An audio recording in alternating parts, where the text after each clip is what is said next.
It's the economy, stupid. President William J. Clinton. Will President Trump use his power as president to save the economy and end inflation? Will Kamala Harris's fiscal policy fix inequality and restore a more healthy foundation for the economy?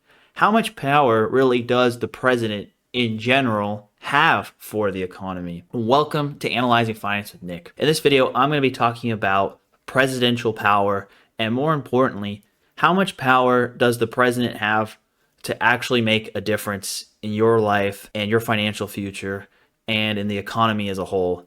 And it's probably a lot less than you think. First, I'm not going to be going into really specific policy proposals because it really does not matter. I'm going to be more talking about is what are the levers of power that any president who gets elected has in terms of cooperation both with Congress and independently within the executive branch to really make a difference on the trajectory of the economy, define who the winners and losers are in the economy, and set fiscal policy. So first, let's start with what constrains presidential power on the economy. And the main one is support from Congress. Fiscal legislation and fiscal policy is ultimately decided by Congress, and any fiscal legislation typically starts in the House of Representatives. And the president can veto a budget or they can approve a budget, but and they could send proposals to Congress, but it's ultimately up to Congress to set what any budget is. Ultimately, Congress decides budgets and fiscal related policy through legislation. If you have the Congress at the same party as the president has more to say and can have a much stronger influence on policy. If the Congress is a different party than the president or just simply disagrees, as in the case of when President Trump tried to repeal Obamacare in his first term and he couldn't get the votes in the Senate, even though the Republicans technically had a majority, you're not going to get your policy proposals through. Even Congress, if you have them on your side, may not be able to do what you want them to do because there's so many lobbying special interests in the United States that basically will prevent legislation from meaningfully impacting the root problem that is Congress is trying to address. So if you want to try to solve the problem, but the beneficiary of the problem is lobbying Congress to not tackle the core cause of it, then you're going to have no real success at addressing structural issues. And then you have the filibuster too in the Senate. So even if you do have a majority in both houses, if you are not passing fiscal policy and you only get one fiscal bill a year that is exempt from the filibuster, then it's just going to get blocked via filibuster without the 60 votes for cloture. There are some threats of getting rid of the filibuster to accelerate more political change through legislation when you have a unified Congress and presidency. However, that precedent really hasn't been broken yet. And if it does, it changes a lot of the implications of this video. But as I'm recording, it's very difficult to get 60 votes. You usually need an economic disaster plus a very unpopular incumbent political party to get to that level in the Senate. The last time we did was when Obama got elected in 2008 and he got up to 60 votes and you had a filibuster proof majority. And really the only major legislation that came out of that was Dodd-Frank, which some form of financial regulation was going to be passed then no matter how many senators that Obama had on his side. So I don't really give credit to the filibuster proof majority for passing Dodd-Frank. And the other one was Obamacare. And that's all you got because the unpopularity of that was allowed the Senate to lose its filibuster proof majority. So that's why I think 2028 is probably likely to be a more important election than this one because there's no chance that either party is going to get a filibuster proof majority in the Senate this time around. There is also a chance that no matter who wins, due to how close the House and the Senate are, you could have a divided government even with a new party in charge as president, or vice versa, where you have the current party win the election, but at the same time you have the Republicans take the Senate, and as a result, they're going to be hamstrung anyway. So that's why I think this election is not going to be nearly as important for the economy as, say, 2016 election was, or the 2020 election, or 2028 will be. So that's another thing to factor in terms of the impact of this election. The second thing that the president can not control is making unilateral executive orders that affect the economy beyond the existing scope of the law. You see President Biden try to attempt to do this with the student loan bailout, and it got struck down by the Supreme Court because they'll simply just rule any attempt to make a new law out of the old existing regulatory framework as unconstitutional, especially the way that the current Supreme Court is constructed. The Chevron precedent for regulators being overturned shifts a lot of the power of regulatory policy away from the executive branch to Congress. Before the recent overturn of the Chevron principle doctrine in the Supreme Court, you could have Congress pass legislation to propose an agency to regulate it, and the executive branch through the regulatory department or even on some presidential influence can implement the regulations on their own and kind of set what the regulatory policy is within their department. Now, with this recent Supreme Court decision, Congress has to explicitly write what authority do future regulatory agencies have in terms of what is their jurisdiction and what is the scope of what they're allowed to regulate. And if Congress doesn't explicitly write that in the bill, then that regulatory agency can't do anything beyond what is explicitly written in legislation for them to do, which means the growth of the regulatory state is likely to be slowed down because of this, and that the executive branch has less power that they previously had on regulatory policy. There are also a lot of parts of the economy that the president doesn't really affect because they're not federal policy. They're regulated by state and local government policy. The most notable example of this is housing market. A lot of the restrictions on housing supply are not really done by the federal government. They are done by state and local governments that prevent construction because of local NIMBY voting patterns, environmentalist concerns, or a number of other local zoning reasons.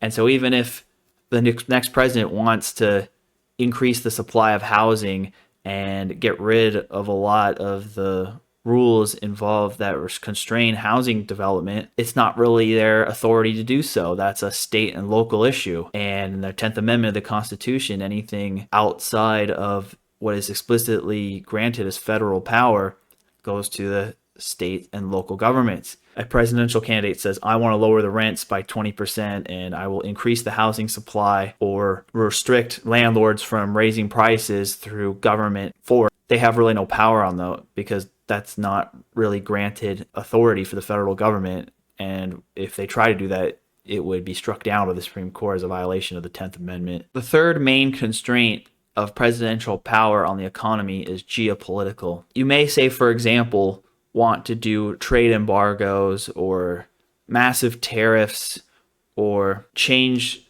the way that the U.S. interacts in a foreign country to make it more beneficial to American citizens at the expense of foreign trading partners. However, a lot of this is constrained really by geopolitical realities and how other countries would react to such policies. And as a result, you can try, in theory, to run on a promise to change the economy and the economic relationship with a foreign country that you think the voters would want. But if you try to do it, it may result in blowback that results in a potential war. It results in commodity prices located mostly in a targeted country getting too high and causing a deleterious effect on the economy, or other variables in international relations that will basically make such a policy a non-starter. So those are the big main constraints. So now let's talk about what can the president really do and the executive branch, especially if they don't have congressional support. So the first thing they can do is appoint cabinet chairs and have selective enforcement of regulation. This is the most powerful influence that the president has on the economy.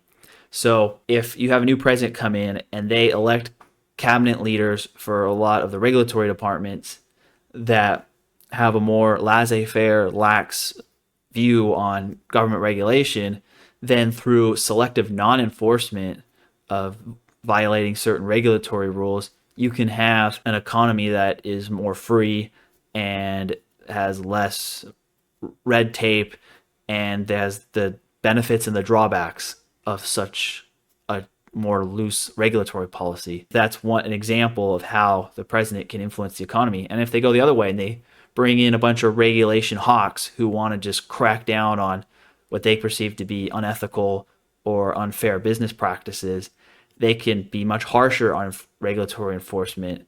And prior to the Chevron case, we're able to expand the power of the regulatory state to regulate other industries or regulate other aspects of the economy that were previously not granted in the legislation creating the regulatory agency. The other most important selection really is the Fed chair. And the Fed chair of any single government position, arguably even more than the president himself, has the biggest impact on economic policy, as the FMOC sets interest rates, and by setting into the Fed funds rate, it influences the viability of various investments.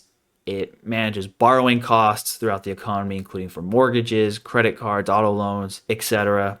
And it's also the biggest regulator of banks and capital requirements. And so the financial conditions being loose or tight have a much greater impact on the financial markets and the economy than really any other regulatory policy or things that the president can do. And so by selecting a Fed chair who either has a reputation of being more tight with monetary policy or more loose with monetary policy is going to have major implications for the economy. However, there's a rub to this.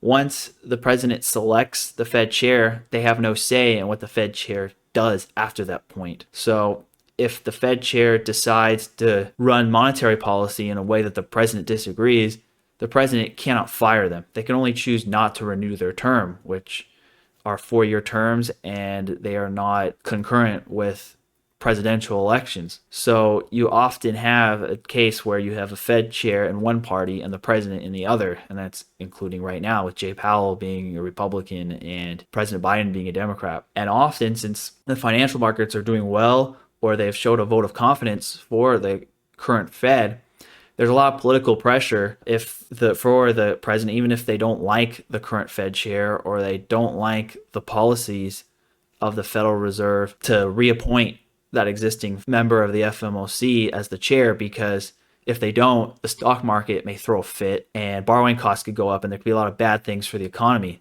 Like, this is an example of why Biden reappointed Trump's selection of Powell, because if he didn't, then it probably would rock the stock market and the economy in a way that would hurt his future electoral chances.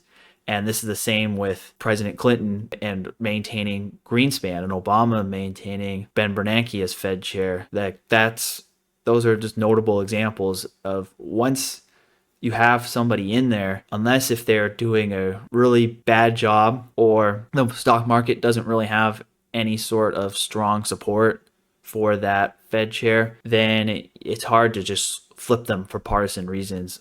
And it's versus other positions in the federal government that are appointed by the president, which are a lot easier to turn over positions within the federal government, particularly in the cabinet. And the other really key thing about the selective enforcement, the biggest policy that's really affected by this is immigration.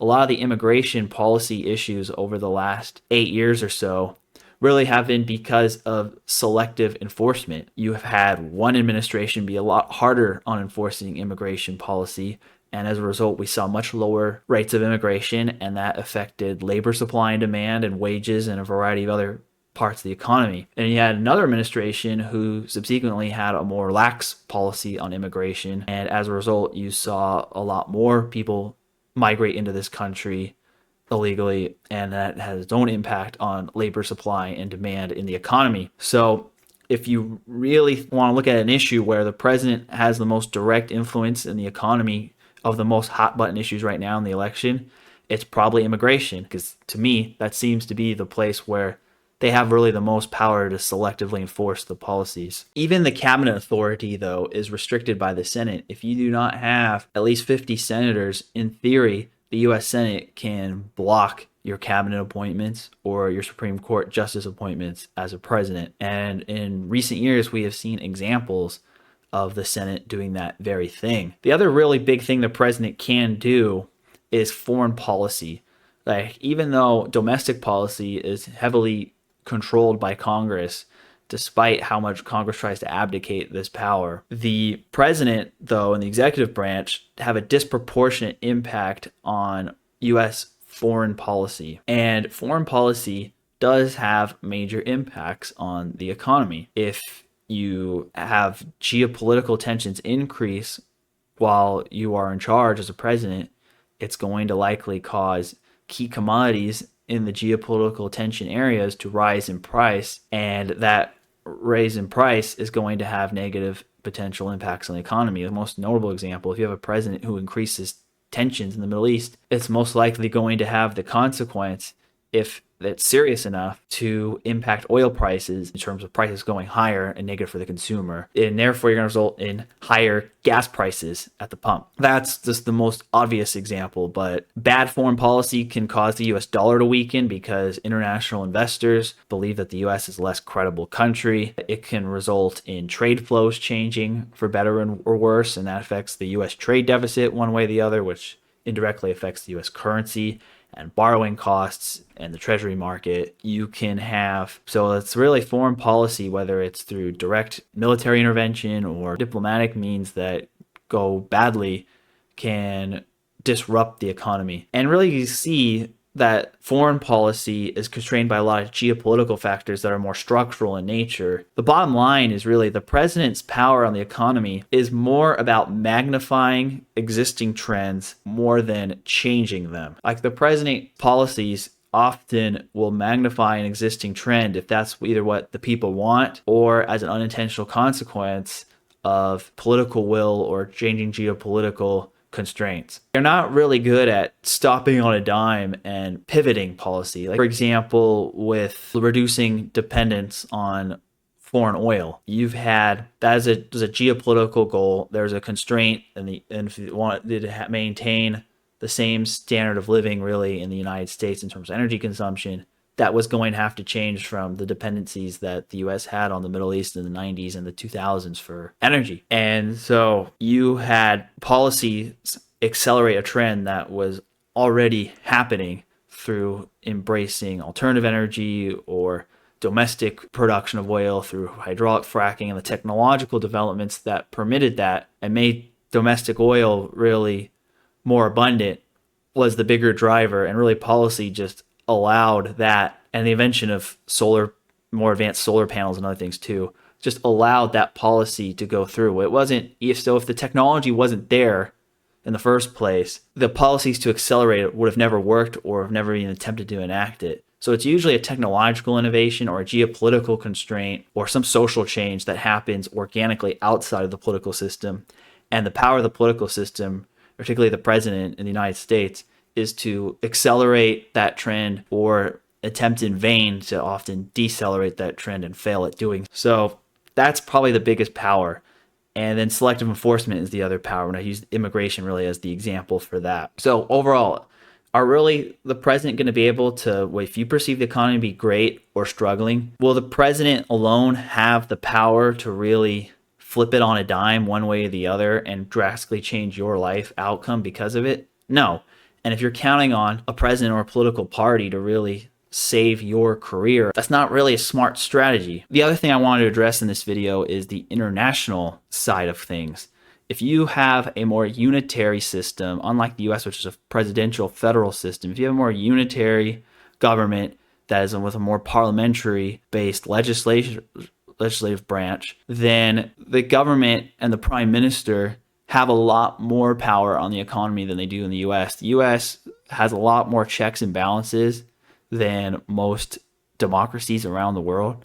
So if you have a parliament and your coalition wins the parliament, then your prime minister by default is going to be somebody supporting the agenda of the coalition. You can't really have divided government really in the same way. And once you do get any some form of divided government, then you often have new elections called. And so if you're in a country that is more parliamentary based and also unitary based, so that more of the power is up at the top and less at little provincial or municipal level, I would be a lot more concerned about your country's leadership impact on the economy, because they have a much bigger impact on the economy than the US president does for Americans. So keep that in mind. So if I lived overseas and voted in foreign elections, my main voting issue would be on economics, because they have a lot more power to disrupt things especially domestic economic policy. Foreign economic policy is often constrained by geopolitical constraints. In fact, probably more so than the United States, given the relative power balance of the world. But in terms of domestic economic policy, those parliamentary governments have a lot more of a say and can change it a lot quicker and in a lot more radical ways than it can in the United States of America. Thank you for watching. Overall, what are your thoughts? If you disagree, let me know. If you do agree, feel free to comment and like and share this with people who ask this question, because this has been a very popular question about the president's impact on the economy. Bottom line is it's probably not as big as you think, and there's a lot of variables involved, but the biggest thing they can do is selective enforcement on the regulatory front without the help of Congress. And with the help of Congress, they can choose to support the agenda of the underlying Congress, whether they're for it or not. Thank you for watching.